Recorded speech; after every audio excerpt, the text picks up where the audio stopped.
انہوں نے خود سے پوچھا، اللہ اکبر، انہوں نے خود سے پوچھا، جیسے میری نیت یہ جا رہی ہے کہ میں فلاں چیز چوری کر لوں یا فلاں جگہ ڈاکہ مار لوں یا فلاں گناہ کر لوں، تو اگر میں خود سے پوچھنا چاہوں گا تو پھر جو میرا ضمیر اندر سے مجھے کہے گا وہ ہوگا 93 نمبر صفحہ. جی ٹھیک نہیں شاہ جی؟ وہ ہوگا 93 نمبر صفحہ اگر اندر سے آواز آئی کہ تو نے مجھ سے پوچھا ہے، نہ برائی نہ کرنا. یعنی میں جو لکھتا ہوں کہ آپ نے کبھی خود سے پوچھا کہ آپ کو ابلیس نے سجدہ نہیں کیا؟ کبھی آپ نے خود سے پوچھا کہ تجھے فرشتوں نے سجدہ کیوں کیا ہے؟ اور کیا کبھی خود سے آپ نے یہ پوچھا ہے کہ مجھے فرشتہ سجدہ کرے اور میرے سجدے میں کھوٹ ہو؟ اللہ اکبر، بہت خوب، بہت خوب، بہت خوب. اور میرے سجدے میں کھوٹ ہو تو پھر مجھے یاد نہیں آئے گا کہ مجھے فرشتوں نے اور اللہ تعالیٰ نے انسان کو ایک ایک بات اتنی کھول کے اور اتنی واضح بتائی ہے کہ اس کے باوجود انسان بھول کرے، اس کے باوجود انسان غلطی پر چلے، اس کے باوجود انسان ابلیس کے کہنے پر چلے، تو پھر انسان کی وہ فطرت جو اللہ تعالیٰ نے اس کو آزمانے کے لیے اس کے اندر ڈالی ہے اس میں چلا جاتا ہے، اس میں کمزور ہو جاتا ہے. فیض صاحب، آپ آگے جا کے لکھتے ہیں، کیا تیرے آبا و اجداد زندہ ہیں؟ تو خود سے پوچھ. کیا وہ کچھ ساتھ لے گئے تھے؟ تو خود سے پوچھ. واہ، بہت خوب، بہت خوب. کیا دنیا کا مال ان کے کام آیا؟ تو خود سے پوچھ. کیا وہ موت سے بچ پائے؟ تو خود سے پوچھ. کیا وہ تمہاری طرح ہوس نہیں کرتے تھے؟ تو خود سے پوچھ. کیا ان کی ہوس ان کے کام آئی؟ تو خود سے پوچھ. کیا بدیوں سے انہیں کوئی فائدہ ہوا؟ تو خود سے پوچھ. کیا وہ دولت کی ہوس نہیں کرتے تھے؟ تو خود سے پوچھ. کیا تیری چشم پوشی کام آئے گی؟ تو خود سے پوچھ. کیا ان کی چھوڑی ہوئی دولت نے ان کی بخشش میں مدد دی؟ تو خود سے پوچھ. بہت خوب، بہت خوب. آخری لائن جو لکھی ہوئی ہے، کیا ان کی چھوڑی ہوئی دولت ان کی بخشش میں کام آئے گی؟ اللہ اکبر، اللہ اکبر. نہیں آئے گی. آپ کے پاس اگر 1 کروڑ روپیہ ہے،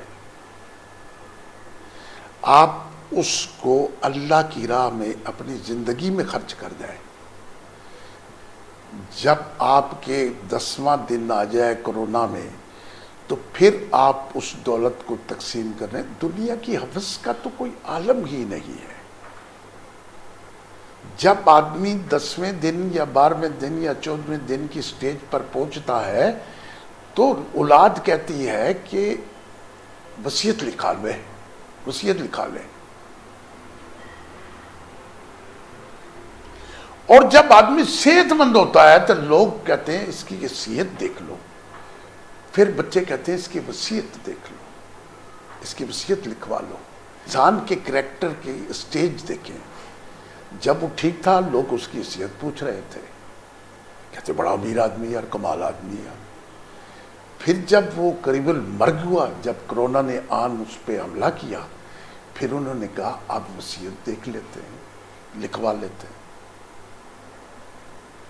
آپ دنیا میں صرف اس حیثیت سے زندہ رہیں کہ آپ سے جو ملے وہ آپ سے حیثیت بھی نہیں، وصیت بھی نہیں، خیریت پوچھے. فیض صاحب، اللہ تعالیٰ نے انسان کو اشرف المخلوقات بنایا، اس کو عقل، شعور عطا کیا، اور قرآن پاک میں واضح طور پہ کھول کے بڑے آسان الفاظ میں لکھا کہ انسان اس دنیا میں مقررہ مدت کے لیے آیا ہے. جی درست ہے. لیکن انسان یہ ساری چیزیں جو ابھی آپ نے جس طرح یہ سارے کویسچنز پوچھے ہیں کہ اپنے آباء و اجداد کو اگر ہم لوگ دیکھتے ہیں کہ وہ کدھر چلے گئے، ان کی جائیدادیں چھوڑ کے چلے گئے، اپنا پیسہ روپیہ سب چھوڑ کے چلے گئے، جو کوئی ان کی ہوس تھی، جو انہوں نے مال و دولت اکٹھے کیے، سب ادھر کا ادھر ہی رہ گیا. تو انسان یہ ساری چیزیں دیکھ کے کیوں سبق نہیں سیکھتا؟ اچھا شاہ صاحب، اس میں پھر وہ میری پرانی بات آ جاتی ہے جس کا اکثر لوگ کہتے تھے یہ آپ کیا دماغی خلیوں کی بات کرتے ہو. جی. آپ اکثر یہ کہتے تھے تو میں سوال جواب دیتا تھا. لیکن اب اس کتاب کو پڑھنے کے بعد اب یہ لوگ نہیں کہا کریں گے کہ آپ دماغی خلیوں کی بات کرتے ہیں. یہ بھی دماغی خلیے کا صفحہ ہے. جی. یہ بھی دماغی خلیے کا صفحہ ہے. یہ کتاب ہی دماغی خلیے کی ہے.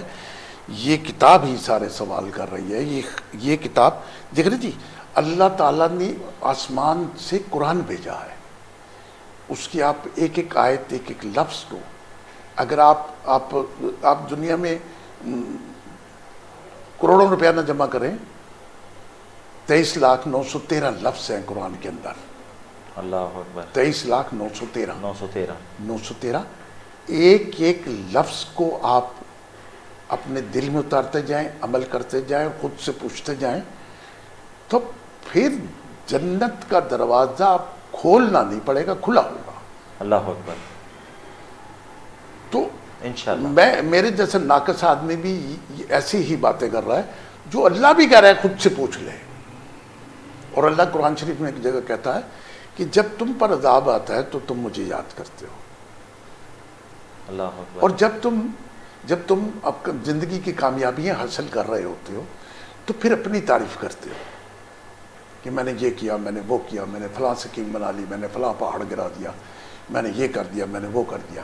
اور جب کرونا آپ کی طرف بڑھا تو پھر میں یاد آ گیا. فیض صاحب، ہمارا پروگرام اپنے اختتام کی جانب بڑھ رہا ہے. آپ ناظرین کو کیا پیغام دیں گے؟ جی میں اسی صفحے سے ناظرین کو پیغام دیتا ہوں. ناظرین، آپ اللہ کے برگزیدہ بننا چاہتے ہیں، اس دنیا میں آنے کا صرف ایک ہی مقصد ہے کہ آپ اس دنیا کے امتحان میں پاس ہو جائیں. اور امتحان میں آپ پاس کیسے ہوں گے کہ یہ آپ خود سے پوچھیں گے کہ ابلیس نے آپ کو سجدہ کیوں نہیں کیا، فرشتوں نے آپ کو سجدہ کیوں کیا ہے، تجھے خدا نے بدی سے منع کیوں کیا ہے، تجھے خدا نے اپنا نائب کیوں کہا ہے.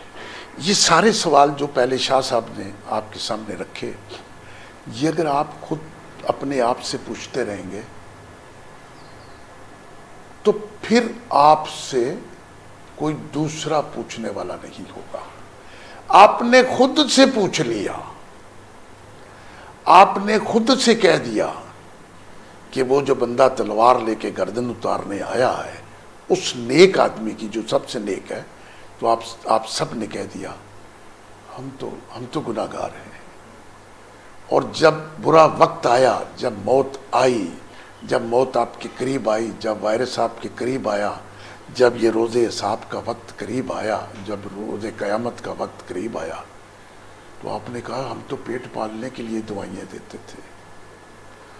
اور اس میں ایک جگہ شاہ صاحب وہ جگہ چھوڑ گئے، وہ جو لوگوں کے لیے دعائیں کرتے تھے کہ اللہ تعالیٰ ہمیں بخش دے، ان لوگوں کو بخش دے، وہ اس نظریے سے دعائیں کرتے تھے کہ ہم بڑے اللہ کے برگزیدہ ہیں. اور جب یہ اجتماعی عذاب آیا تو انہوں نے کہا اے اللہ میں تو ان کے لیے ویسے ہی دعائیں کرتا تھا، اے اللہ مجھے بخش دے، میں تو بس ویسے ہی کہہ رہا تھا، اب میں اپنی بخشش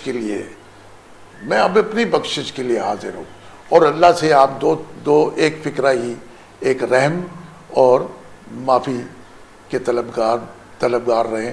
آپ جب بھی اللہ کے حضور دل میں جائیں، نماز میں جائیں، سوتے ہوئے جائیں، جاگتے ہوئے جائیں، اس سے یہ کہیں کہ اللہ ہمیں معاف کر دے، اے اللہ ہمیں معاف کر دے.